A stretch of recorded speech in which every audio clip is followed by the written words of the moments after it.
Hi everyone, welcome to Spectator Views YouTube channel and the video ICC World Cup T20 final 2024 India vs South Africa review பார்க்க போகிறோம். First of all, congratulations to India for winning the title second time and hats off to South Africa for fighting till the end. ஏன்னா முதல் முறை world cup final விளையாடுறாங்க, but still கடைசி பால் வரைக்கும் நல்லா fight பண்ணாங்க. So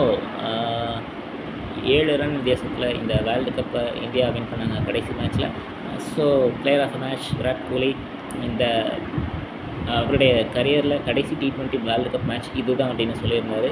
so player of the match Virat Kohli. Player of the series அப்படின்னு பார்த்தீங்கன்னா பும்ரா 15 விக்கெட், எக்கனாமி 4.2. ஸோ பார்படாஸில் மழை இருக்கும் அப்படின்னு சொல்லியிருந்தேன். லக்கிலி டாஸ் டைமில் இருந்து மேட்ச் முடிகிற வரைக்கும் மழை வரல. ஸோ டாஸ் போட்ட நேரம் நல்ல வெயில் இருந்தது. So Rohit Sharma toss win பண்ணி பேட்டிங் ஃபர்ஸ்ட் சூஸ் பண்ணார். 2 அணிகளும் அன்சேஞ்ச் 11. ஸோ இந்தியா 176க்கு 7 20 ஓவர்களில் கோலி மற்றும் ரோஹித் தான் ஸ்டார்ட் பண்ணாங்க இன்னிங்ஸை. பவர் பிளேயில் 45க்கு 3 இந்தியா. ரோஹித் அவருடைய விக்கெட்டை 2வது ஓவர்லேயே இழந்தார். மஹராஜ் அவருடைய முதல் ஓவரில் கிளாசன் கிட்ட ஸ்கொயர் லெக்கில் கேட்ச் கொடுத்து அவுட் ஆனார். 5 பாலில் 9 ரன் 2 பவுண்டரி. ஸோ அவருடைய அட்டாக்கிங் இன்டென்ட் பெருசாக இந்த மேட்ச்சில் ஒர்க் அவுட் ஆகலை. அண்ட் அதே ஓவரில் 2 பாலில் Pant duck out and Maharaj பாலில் விக்கெட் கீப்பர் QDK கிட்ட டாப் எட்ஜில் கேட்ச் ஆனார். சூரியகுமார் யாதவ் 5வது ஓவரில் 3 ரனில் அவுட்டு, 4 பாலில் ரபடா பாலில் கிளாசன் கிட்ட கேட்ச் கொடுத்து அவுட் ஆனார். பெரிய ஷாட் போய் அவுட் ஆனார் கிளாசன். இன்ஃபேக்ட் ஸ்கையுடைய விக்கெட்டுக்கு பிறகு கோலி மற்றும் அக்சர் பட்டேல் ஒரு நல்ல பார்ட்னர்ஷிப். 4வது விக்கெட்டுக்கு அக்சர் பட்டேலுக்கு ஒரு ப்ரமோஷன் லெஃப்ட் ரைட் காம்பினேஷனுக்காக. ஸோ 72 ரன் பார்ட்னர்ஷிப் 54 பாலில். அக்சர் பட்டேலுடைய கான்ட்ரிபியூஷன் அதில் 47 ரன் 31 பால் 4 சிக்ஸர் ஒரே ஒரு boundary. Unfortunately QDK run out பண்ணிட்டார் அக்சர் பட்டேலை. ஸோ அதன் பிறகு கோலி அவருடைய 50யை கம்ப்ளீட் பண்ணார். 48வது பாலில் தான் கம்ப்ளீட் பண்ணார். நான் ஏற்கனவே சொல்லியிருக்கேன், அட்டாக்கிங் இன்டென்ட் அப்படின்னு என்ன தான் பேசினாலும் கோலி பொறுத்த வரைக்கும் அவருக்கு ஆங்கரிங் இன்னிங்ஸ் தான் ஒர்க் அவுட் ஆகும். இன்ஃபேக்ட் அது டீமுக்கும் நல்லது அப்படின்னு சொல்லியிருந்தேன். அதுதான் இன்றைக்கி ஒர்க் அவுட் ஆகியிருக்கு. ஸோ துபே கூட 5வது விக்கெட்டுக்கு 57 ரன் பார்ட்னர்ஷிப்பு 32 பாலில். ஸோ கோலி 76 ரன் 59 பாலில் 50 கம்ப்ளீட் பண்ண பிறகு டேக் ஆன் பண்ண ட்ரை பண்ணார். பட் 76 ரனில் அவுட் ஆகிட்டார் கோலி. 76 ரன் 59 பால் 2 சிக்ஸர் 6 பவுண்டரி. மார்க் ஆன்சன் பாலில் ரபடா கிட்ட கேட்ச் ஐ திங்க் லாங் ஆனில். அண்ட் துபே பார்த்திங்கன்னா 27 ரன் 16 பாலில் 1 சிக்ஸர் 3 பவுண்டரி. நாக்கியா பாலில் மில்லர் ஒரு நல்ல கேட்ச். ஸோ இந்த 2 பார்ட்னர்ஷிப்க்கு பிறகு மீதி எல்லாமே கேமியோ. ஸோ 176க்கு 7. ஸோ பவுலிங் அண்ட் ஃபீல்டிங் பொறுத்த வரைக்கும் சவுத் ஆஃப்ரிக்கா நல்லா பண்ணியிருக்காங்க. குறிப்பாக ஃபீல்டர்ஸ் கிளாசன் 2 கேட்ச், QDK ஒரு கேட்ச் ஒரு ரன் அவுட், அண்ட் ரபடா மற்றும் மில்லர் ஒரு கேட்ச். ஃபீல்டர்ஸ் கேட்சஸ் மட்டும் இல்லாமல் கிரவுண்ட் ஃபீல்டிங்கும் ரொம்ப நல்லா பண்ணியிருக்காங்க. பவுலர்ஸ் பொறுத்த வரைக்கும் சவுத் ஆஃப்ரிக்கா 6 பவுலர்ஸ் யூஸ் பண்ணியிருக்காங்க. 4 ஓவரில் 49க்கு 1 மார்க் ஆன்சன் கோலியுடைய விக்கெட் எடுத்தார். பட் அவர் கோலியுடைய விக்கெட் எடுத்த பால் தவிர்த்து மீதி எல்லாமே பார்த்திங்கன்னா எக்ஸ்பென்சிவாக தான் இருந்திருக்கு ரன்ஸ் பொறுத்த வரைக்கும். அண்ட் ரோஹித்துக்கு அகைன்ஸ்டாக பெருசாக எதிர்பார்த்தோம், பட் ரோஹித்தை அவர் பெருசாக அட்டாக் பண்ணலை. இன்ஃபேக்ட் கோலி மார்க் ஆன்சன் ஓவரில் ஐ திங்க் ஒரு ஓவரில் 14 ரன் இன்னும் எடுத்தாருன்னு நினைக்கிறேன். அண்ட் முதல் ஓவரில் மார்க் ஆன்சனுடைய முதல் ஓவரில் 14 ரன் எடுத்தார் கோலி. அதில் 3 4. இன்ஃபேக்ட் மஹராஜ் 2வது ஓவரில் அவருடைய முதல் ஓவர் போட்டார். அவருடைய முதல் ஓவர்லேயே ரோஹித் மற்றும் பண்ட்டுடைய விக்கெட் எடுத்தார். Pant fielder catch and Pant wicket keeper catch. Rohit deep square லெக்கில் கிளாசன் கிட்ட கேட்ச் கொடுத்தாரு. அந்த முதல் ஓவர் சூப்பராக போட்டார். 3 ஓவரில் 23க்கு 2 மஹராஜ். ஸோ நல்ல ஒரு பவுலிங் ஸ்பெல். அண்ட் ரபடா 36க்கு 1 4 ஓவர். ஸ்கையுடைய பெரிய ஷாட் காரணமாக அவருடைய விக்கெட் லூஸ் பண்ணார். மற்றபடி அந்த ஒரு விக்கெட் தவிர்த்து பார்த்திங்கன்னா ரபடாக்கு இந்த வேர்ல்டு கப் கொஞ்சம் சுமாராக தான் இருக்குது அப்படின்னு நான் என்னை பொறுத்த விக்கெட்ஸ் எடுத்தாலும் கொஞ்சம் சுமாராக தான் இருக்குது அப்படின்னு நான் சொல்லுவேன். நார்க்கியாவை கம்பேர் பண்ணும்போது ரபடாவுக்கு இந்த வேர்ல்டு கப் கொஞ்சம் சுமாராக தான் இருக்குது அப்படின்றது என்னுடைய ஒப்பீனியன். மார்க்ரம் பொறுத்த வரைக்கும் 2 ஓவரில் 16 விக்கெட்லெஸ். பட் மார்க்ரம் பொறுத்த வரைக்கும் ஒரு ப்ரெடிக்டபிள் லைனில் தான் பவுலிங் போட்டுட்ருக்காரு. பெரிய டேர்னர்லாம் கிடையாது. பட் ஏன் அவரை ரொம்ப பார்த்து ஆடுறாங்க அப்படின்றது தெரில. இன்னும் அவரை ரன்ஸ் அடிச்சிருக்க முடியும் அப்படின்னு என்னுடைய ஒப்பீனியன். நார்க்கியா 4 ஓவரில் 26க்கு 2. துபே அந்த நேரத்தில் ஒரு பெரிய ஷாட் போக வேண்டிய கட்டாயம். ஜடேஜாவும் எப்போதுமே கடைசி நேரத்தில் வர்றதுனால அவரும் பெரிய ஷாட் போய் நார்க்கியா பாலில் 2 பேருமே அவுட் ஆகிட்டாங்க. அண்ட் ஷம்சி 3 ஓவரில் 26. அன்லக்கி இன்னைக்கு கொஞ்சம் ஒரு அன்லக்கி விக்கெட்லெஸ்ஸாக இருந்திருக்காரு.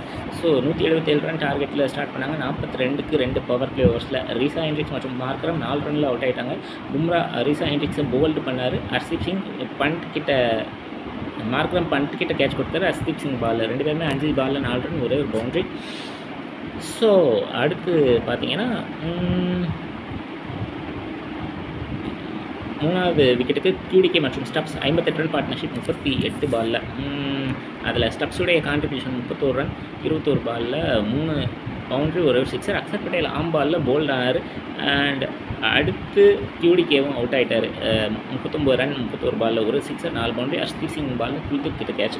ஸோ 5வது விக்கெட்டுக்கு கிளாசன் மற்றும் மில்லர் 45 ரன் 22 பாலில். கிளாசன் மற்றும் மில்லர் அவுட் ஆகிற வரைக்கும் பார்த்திங்கன்னா சவுத் ஆஃப்ரிக்கா வெற்றி பெறக்கூடிய நிலையில் தான் இருந்தாங்க அப்படின்னு சொல்லலாம். இன்ஃபேக்ட் கிளாசன் மில்லர் அவுட் ஆகிற வரைக்கும் ரன்ன பால் தான் இருந்தது அப்படின்னு நினைக்கிறேன். ஸோ அந்த மாதிரி ஒரு க்ளோஸ் சிச்சுவேஷனில் இருந்தாங்க. கிளாசன் அன்ஃபார்ச்சுனேட்லி 5வது விக்கெட்டாக அவருடைய விக்கெட்டை இழந்தார். கிளாசன் பார்த்திங்கன்னா 52 ரன், அவர் தான் டாப் ஸ்கோரர். 27 பாலில் 5 சிக்ஸர் 2 பவுண்ட்ரி. ஹார்திக் பாண்டியாவுடைய முதல் விக்கெட் பண்ட் கிட்ட கேட்ச் கொடுத்து அவுட் ஆனார். அண்ட் மில்லர் 7வது விக்கெட்டாக அவருடைய விக்கெட் லூஸ் பண்ணார். அதுவும் பார்த்திங்கன்னா Hardik Pandya boring. But long ஆஃபில் பார்த்தீங்கன்னா சூரியகுமார் யாதவ் 6 போக வேண்டிய பாலை தடுத்து ஒரு நல்ல கேட்ச் பிடிச்சார். மில்லர் 21 ரன் 17 பாலில், ஒரு சிக்ஸர், ஒரு பவுண்ட்ரி. இன்ஃபேக்ட் ஹார்திக் பாண்டியாவுடைய முதல் விக்கெட் ஒரு நல்ல பால். மற்ற 2 விக்கெட்டுமே பார்த்திங்கன்னா சூரியகுமார் யாதவுடைய ஃபீல்டிங்க்கு தான் நான் கிரெடிட் கொடுப்பேன். ஸோ 2வது விக்கெட் பவுண்ட்ரி லைனில் ஒரு நல்ல கேட்ச். அண்ட் அடுத்த விக்கெட் ஹார்திக் பாண்டியாவுடையது பார்த்திங்கன்னா ரபடாவுடைய விக்கெட், அதுவும் சூரியகுமார் யாதவ் லாங் ஆஃபில் ஒரு நல்ல கேட்ச். ஸோ இந்த 2 கான்ட்ரிபியூஷன்ஸால் 169க்கு 8ன்ற நிலையில் ரெஸ்ட்ரிக்ட் பண்ணாங்க. 7 ரன் வித்தியாசத்தில் சவுத் ஆஃப்ரிக்கா தோல்வி, இந்தியா வெற்றி. ஸோ சவுத் ஆஃப்ரிக்கா இன்ஃபேக்ட் இந்தியாவுடைய பவுலிங் பற்றி சொல்லணும் அப்படின்னா ஃபீல்டர்ஸ் பொறுத்த வரைக்கும் Kuldeep Yadav Pant 2 catch, Suryakumar Yadav 2 catch, Kuldeep Yadav catch, மீதி எல்லாமே போல்டு. பும்ரா 2 விக்கெட்டு, ரீசா ஹெண்ட்ரிக்ஸை போல்டு பண்ணார். மார்க்கோ ஆன்சனையும் போல்டு பண்ணார். ஸோ நல்ல இன்ஸ்விங் பால்ஸ்லாம் போட்டார். அண்ட் இன்ஃபேக்ட் ஹர்ஷ்தீப் சிங் தான் இன்றைக்கும் போலிங் ஓப்பன் பண்ணார். என்னை பொறுத்த வரைக்கும் அவருடைய இன்டர்நேஷ்னல் கரியரில் பெஸ்ட்டு 4 ஓவர் இதுதான். 20க்கு 2 QDK மற்றும் மார்க்கரமுடைய விக்கெட்டை எடுத்தார்.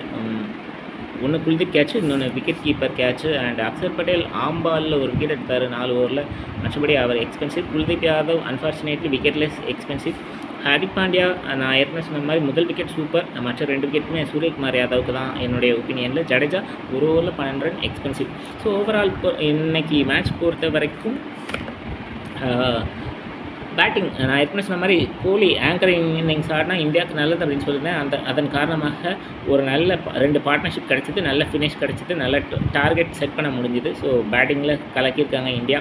அண்ட் பவுலிங் அண்ட் ஃபீல்டிங் பொறுத்த வரைக்கும் ரன்ஸ் லீக் பண்ணாங்க. ஃபீல்டர்ஸ் பொறுத்த வரைக்கும் சில தவறான பால்ஸ் போட்டாங்க. இன்னுமே ஈஸியாக வின் பண்ணியிருக்கலாம். பட் ஸ்டில் கம்பேக் பண்ண முடிஞ்சது. காரணம் சூரியகுமார் யாதவோட ஃபீல்டிங். ஸோ ஃபீல்டிங் பவுலிங்கை விட நல்லா இருந்திருக்கு அப்படின்றது என்னுடைய opinion. And south Africa final மேட்ச்சில் ப்ரெஷரே இல்லாமல் ப்ரெஷரோட ஸ்டார்ட் பண்ண மாதிரி இருந்தது. பட் ரொம்ப க்ளோஸாக வந்து தோல்வி அடைஞ்சிருக்காங்க. ஸோ அவங்க பெருமைப்பட்டுக்கலாம். பேட்டிங்கில் க்ளோஸாக வந்திருக்காங்க. பேட்டிங்கில் 2 நல்ல பார்ட்னர்ஷிப் இருக்குது. பவுலிங் பொறுத்த வரைக்கும் எக்ஸ்பென்சிவாக இருந்தாலும் விக்கெட்ஸ் அடிக்கடி எடுத்துருக்காங்க. ஃபீல்டிங் நல்லா பண்ணியிருக்காங்க. ஸோ பெருமைப்பட்டுக்கலாம். ஸோ ஓவரால் இந்த வேர்ல்டு கப் பற்றி சொல்லணும் அப்படின்னா அமெரிக்காவுடைய பெர்ஃபார்மன்ஸ் ரொம்ப நல்லா இருந்திருக்கு. ஒரு காலத்தில் பார்த்திங்கன்னா 2004 சாம்பியன்ஸ் ட்ராஃபிக்கு முதல் முறையாக அமெரிக்கா குவாலிஃபை ஆகியிருக்கும்போது ஆஸ்திரேலியாவுக்கு எதிராக முதல் மேட்ச் ரிக்கி பாண்டிங் அந்த நேரத்தில் ஆஸ்திரேலியா கேப்டன். ஸோ யூஎஸ்ஏக்கு அகேன்ஸ்டாக முதல் மேட்ச் ஆடுறதுக்கு முன்னாடி அவர் சொன்னது என்னென்னா யூஎஸ்ஏக்கும் ஆஸ்திரேலியாவுக்கும் மேட்ச் வச்சா யார் ஜெயிப்பாங்கன்றது உலகத்துக்கே தெரியும். ஏன் இந்த மாதிரி மேட்ச் வச்சு டைம் வேஸ்ட் பண்ணுறீங்க அப்படின்னு சொல்லியிருந்தார். பட் இந்த வேர்ல்டு கப்பில் பார்த்திங்கன்னா யூஎஸ்ஏ 2வது ரவுண்டுக்கு வந்தாங்க. அதே போல் ஆப்கானிஸ்தான் செமிஃபைனலுக்கு வந்தாங்க. என்னை பொறுத்த வரைக்கும் நான் எப்போதுமே சொல்கிறது பெரிய டோர்னமெண்ட்ஸில் புதிய அணிகள் நாக் அவுட்ஸ்க்கு வர்றது அப்படின்றது ரொம்ப நல்ல விஷயம் அப்படின்னு சொல்லியிருந்தேன். ஸோ அது நடந்துருக்கு. ஸோ ஓவரால் இந்த வேர்ல்டு கப் இன்ட்ரெஸ்டிங்காக இருந்தது. ஸோ உங்களுடைய கருத்துக்கள் ப்ரெடிக்ஷன் கமெண்ட் செக்ஷனில் பதிவு செய்யுங்க. உங்களுக்கு இந்த வீடியோ பிடிச்சிருந்தா லைக் பண்ணுங்கள், ஷேர் பண்ணுங்கள், கமெண்ட் பண்ணுங்கள், சப்ஸ்கிரைப் பண்ணுங்கள். இது வரைக்கும் சப்ஸ்கிரைப் பண்ணாதவங்க சப்ஸ்கிரைப் பண்ணிட்டு பக்கத்தில் இருக்க பெல் ஐக்கனை கிளிக் பண்ணுங்கள். நான் வீடியோஸ் போடும்போது நோட்டிஃபிகேஷன்ஸ் வரும். தேங்க்யூ ஸோ மச் ஃபார் வாட்சிங்.